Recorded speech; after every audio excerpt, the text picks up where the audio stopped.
Hello students, अपने 5 सांद्रताएं पहले हो चुकी है। आज अपने इस लेक्चर में 6ठी सांद्रता स्टार्ट कर रहे हैं। द्रव्यमान आयतन प्रतिशत सांद्रता यानी वेट बाय वॉल्यूम प्रतिशत। ठीक है, इसका देखो फॉर्मूला क्या आएगा वेट बाय वॉल्यूम, क्योंकि ये मैं आपको पहले 2 सांद्रताएं करवा चुका हूँ इसी टाइप की, तो मैंने लिख के रखा है ताकि टाइम खराब नहीं हो। वेट बाय वॉल्यूम प्रतिशत, देखो ऊपर विलय आएगा नीचे विलयन आएगा। ऊपर है द्रव्यमान, नीचे है आयतन। ठीक है, वे W यानी द्रव्यमान, V यानी वॉल्यूम यानी आयतन। तो ऊपर विलय नीचे विलयन, ऊपर द्रव्यमान नीचे आयतन, तो क्या हो गया विलय का द्रव्यमान विलयन का आयतन इंटू 100। ठीक है, परिभाषा के लिए इसको 100 कर दो, तो माना विलयन का आयतन बराबर 100 ml, ये 100 होगा तो इस 100 से ये 100 कैंसिल आउट हो जाएगा। वेट बाय वॉल्यूम परसेंटेज विलय के द्रव्यमान के बराबर आ जाएगी। यार ध्यान ये रखना है कि द्रव्यमान किस में होगा, ग्राम में होगा। ओके, तो 100 मिलीलीटर विलयन में उपस्थित विलय का ग्राम में द्रव्यमान वेट बाय वॉल्यूम प्रतिशत सांद्रता कहलाता है। यह सांद्रता अपने काम में आएगी मेन जब परासरण दाब बढ़ेंगे तब। परासरण दाब के न्यूमेरिकल में जो भी आपको प्रतिशत में सांद्रता दी जाएगी वो वेट बाय वॉल्यूम होगी। ओके, अब देखो इसका उदाहरण लेते हैं अपन, जैसे यूरिया का 10% वेट बाय वॉल्यूम जलीय विलयन। Okay, 10% weight by volume, 10% weight by volume, प्रतिशत हटाओगे नीचे 100 आ जाएगा। अब देखो यहाँ ऊपर तो आएगा विलय का W यानी द्रव्यमान, और नीचे क्या आ जाएगा, नीचे हमेशा विलयन आता है, विलयन का क्या V यानी आयतन। तो यहां से देखो आप लोग विलय का द्रव्यमान तो कितना आ जाएगा 10, और विलयन का आयतन कितना आ जाएगा 100। अगर विलयन का आयतन आप ml में ले रहे हो तो द्रव्यमान ग्राम में आ जाएगा, यानी विलय का द्रव्यमान आ जाएगा 10 ग्राम, विलयन का आयतन आ जाएगा 100 ml। विलय कौन है, यूरिया, तो विलय का द्रव्यमान तो आ गया आपके 10 ग्राम और विलयन का आयतन कितना आ गया 100 ml। यहाँ एक इंपॉर्टेंट चीज है, ये सांद्रता उपयोग में कहाँ पे आती है, तो जो आपके दवाइयाँ आती है उन दवाइयाँ में देखना, क्योंकि दवाइयों में क्या करते हैं, ज़्यादातर दवाइयों के अंदर सॉल्ट होता है। ठीक है, जो पीने वाली दवाइयाँ होती है उनके अंदर, तो वहाँ सांद्रता देखना आपको ग्राम प्रति ml में या ग्राम प्रति लीटर में लिखी मिलेगी ना। तो यह सांद्रता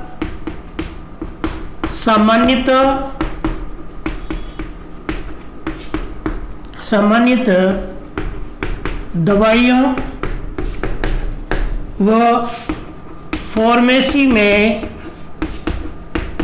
उपयोग में ली जाती है। ठीक है, उपयोग में ली जाती है। इसके बाद में 7वीं सांद्रता है अपने पास ppm, इसको बोलते हैं पार्ट्स पर मिलियन। ये तो इंग्लिश में ही है, हिंदी में कहते हैं प्रति 10 लाख, प्रति 10 लाख। इसमें सीधा आपको फॉर्मूला ही ध्यान रखना है ppm में। ppm बराबर होता है विलय के भागों की संख्या, यानी विलय का द्रव्यमान या विलय का आयतन अपॉन विलयन या विलायक के भागों की संख्या, विलायक के भागों की संख्या इंटू 10 की घात 6। ठीक है, 10 की घात 6 लगाना है ppm निकालने के लिए। ओके, तो ये आपके हो गया ppm 7वीं सांद्रता। और लास्ट सांद्रता है अपने पास मोल अंश, बहुत काम की सांद्रता है मोल अंश। उसका कारण ये कि आगे अपन पढ़ेंगे राउल्स लॉ, वो पूरा इसी मोल अंश पर आधारित है। ठीक है, तो जो बच्चे 11th में रेगुलर थे उनको मोल अंश अच्छे से आता है, 11th सिलेबस में ये। फिर भी आपने नहीं पढ़ा है या आपको नहीं आता है तो यहाँ देखिएगा ढंग से। तो लास्ट सांद्रता 7वीं मोल अंश, आपको मोल अंश ही ध्यान रखना है। इसके अलावा इसको मोल प्रभाज भी कहते हैं और मोल भिन्न भी कहते हैं, और इसको लिखते हैं x से। ठीक है, x से लिखा जाता है इसको।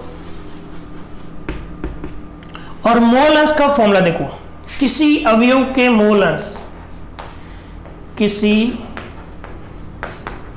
अवयव के मोल अंश किसी भी अवयव के मोल अंश उस अवयव के मोलों की संख्या बट्टे विलयन के कुल मोलों की संख्या। ठीक है, किसी अवयव के मोल अंश उस अवयव के मोलों की संख्या, उस अवयव के मोलों की संख्या बटे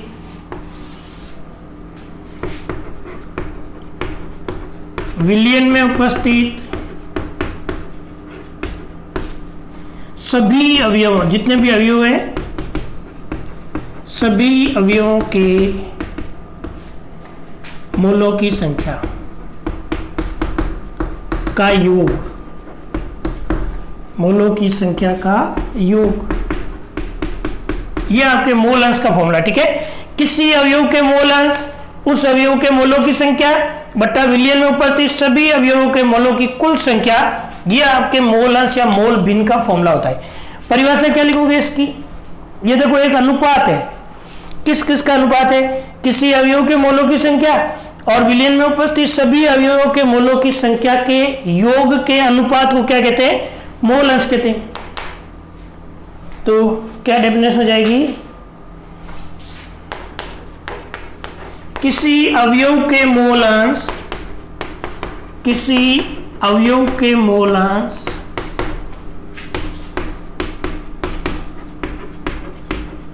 उस अवयव के मोलों की संख्या तथा विलयन में उपस्थित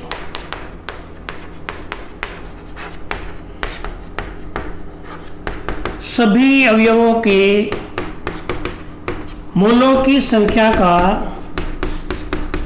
मोलों की संख्या का अनुपात होता है, मोलों की संख्या के योग का अनुपात होता है, का अनुपात होता है। ये आपके मोल अंश का फॉर्मूला और उसकी परिभाषा। लेकिन यहां से ये समझ में नहीं आता है, ये तो अपने थ्योरेटिकल हो गया।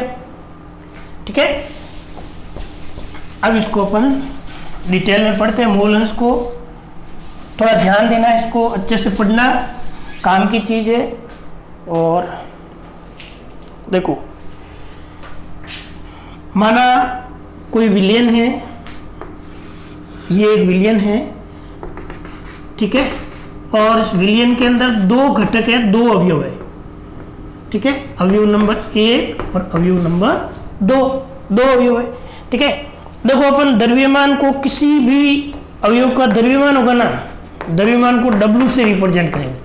ठीक है, और मोलर द्रव्यमान यानी अणुभार को स्मॉल m से रिप्रेजेंट करेंगे। यह काम में आएंगे, इसलिए पहले ही बता देता हूं आपको, स्मॉल m से रिप्रेजेंट करेंगे। ठीक है, और मोलों की संख्या को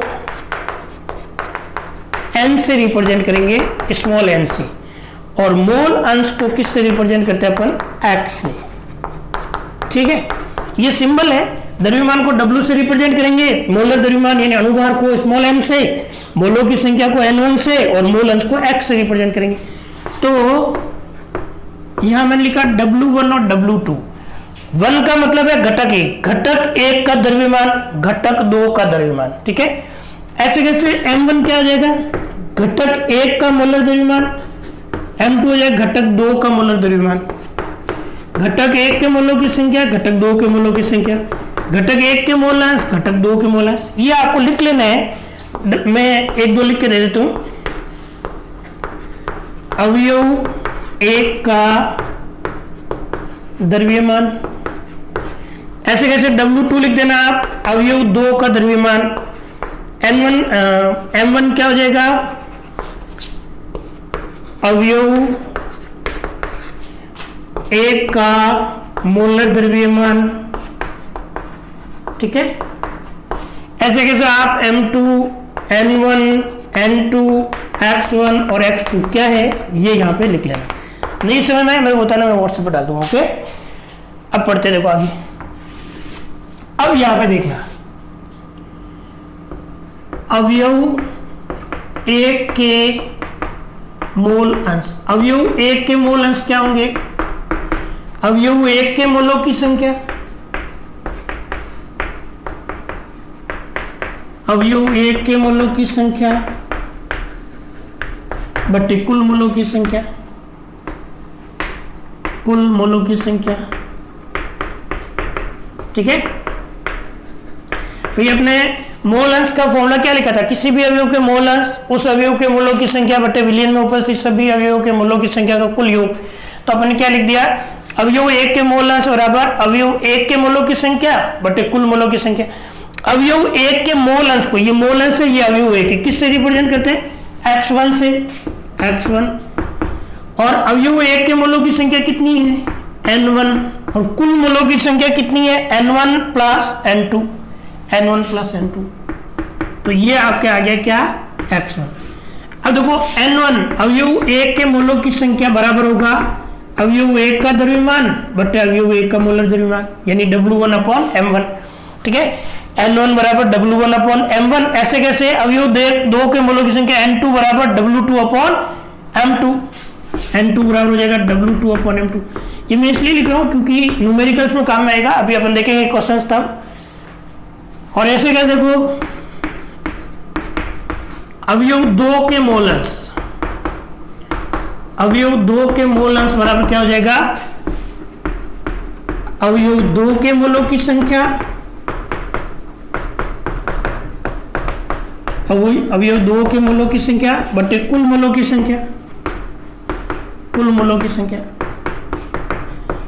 अब देखो, अब अवयव 2 के मोल अंश को अपन किससे रिप्रेजेंट करते हैं, ये मोल अंश और ये 2 नंबर। अवयव 2 के मोल अंश बराबर क्या हो जाएगा, x2, x2 बराबर हो जाएगा अवयव 2 के मोलों की संख्या, ये रही मोलों की संख्या, ये अवयव नंबर 2 क्या है, n2 बटे कुल मोलों की संख्या क्या हो जाएगी, n1 प्लस n2। ठीक है, अब देखो x1 और x2 इन दोनों का योग कितना आएगा, x1 प्लस x2 बराबर क्या आएगा, x1 तो है n1 upon n1 plus n2 plus x2 क्या है, n2 upon n1 plus n2। इनका लस्से पे कितना आ जाएगा, एलसीएम कितना आ जाएगा, n1 प्लस n2 आ जाएगा। ठीक है, ये इससे कैंसिल आउट हो जाएगा, ऊपर आएगा n1 प्लस ये इससे कैंसिल आउट हो जाएगा, ऊपर आ जाएगा n2। यानी देखो ऊपर भी n1 प्लस n2, नीचे भी n1 प्लस n2, यानी x1 प्लस x2 बराबर कितना हो गया, 1 हो गया। इस विलयन के अंदर 2 घटक थे, घटक 1 और घटक 2। ठीक है, और इन दोनों के मोल अंशों का योग कितना आ रहा है, 1 आ रहा है। तो अपने एक कॉमन पॉइंट लिख सकते हैं कि किसी विलयन में उपस्थित, किसी विलयन में उपस्थित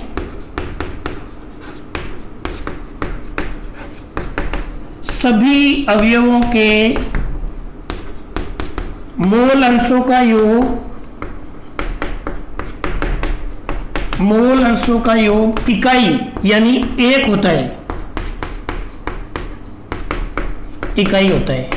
ठीक है, ये आगे अपने जब राउल्स लॉ पढ़ेंगे तो बहुत काम में भी आना है। यहां से देखो x1 बराबर क्या हो जाएगा, ये x2 इस तरफ पक्षांतरित हो जाएगा तो 1 माइनस x2, और x2 बराबर क्या हो जाएगा, ये इस तरफ पक्षांतरित हो जाएगा 1 माइनस x1। ठीक है, तो ये आपके मोल अंश और सांद्रता कंप्लीट हो गई। अब ना जो अगला लेक्चर आएगा लंबा लेक्चर होगा और उसके अंदर सारे न्यूमेरिकल्स होंगे, जितने भी न्यूमेरिकल्स इन सांद्रताओं पर बनते हैं। मैंने अलग अलग इसलिए नहीं करवाए क्योंकि जैसे क्वेश्चन दे दिया उसके अंदर पूछ लिया निम्नलिखित ज्ञात कीजिए, मोलरता, मोललता, नॉर्मलता, मोल अंश, आपको प्रतिशत सांद्रता दे दी, उससे ये चीजें पूछ ली, इसलिए मैंने अलग अलग नहीं करवाई, एक साथ ही सारे के सारे न्यूमेरिकल कराऊंगा। मैं बता दूंगा ये मोलरता पर आधारित है, मोललता पर है, नॉर्मलता का है, मोल अंश का है, किसका है। ओके।